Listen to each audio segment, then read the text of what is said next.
To Germany now, where two brothers have been arrested on suspicion of planning an attack on a shopping centre in the western German city of Oberhausen.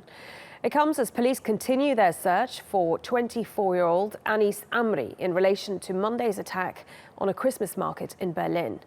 Two apartments were raided on Thursday and forensic investigators have found his fingerprints inside the truck used in the attack.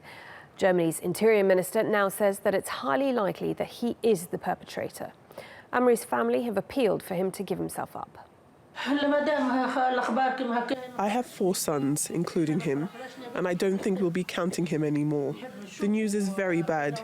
If he is the attacker, then let him face justice for his actions, and if he is innocent, may God help him. I'm disabled, and his father is disabled, and this is our situation. Meanwhile, a new video has emerged that appears to show the moment when the truck ploughed into the Berlin Christmas market on Monday. It was taken from a taxi driver who was waiting for a customer outside a nearby church.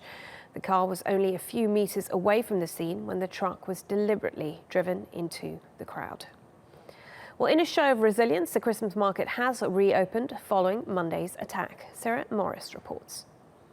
The reopening of this market just days after such an attack really is a symbolic move. It's the Germans saying, we won't let terror get in the way of our way of life. And these Christmas markets are such a national tradition. There's hundreds of them dotted across the country. There's around 60 of them here in Berlin. It's where people come to do their Christmas shopping, to meet with friends and family and to have a bite to eat. But as well as being a really symbolic move, it's also a really emotional moment, particularly for the stall owners, many of whom were here on Monday night when the attack unfolded, and it's just really tough for them.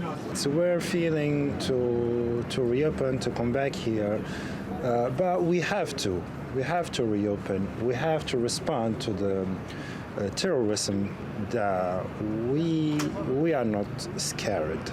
We are going to reopen today to get back to the normal situation and back to our life. Which we want to live here in Berlin.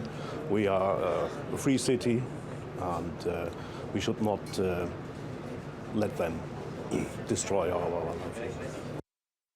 Extra security is in place with armed police officers on site and concrete bollards forming a barrier between traffic and the market. Even before the attack, there had been warnings that these markets were a soft target for terrorists. The USA was even advising its citizens to stay away.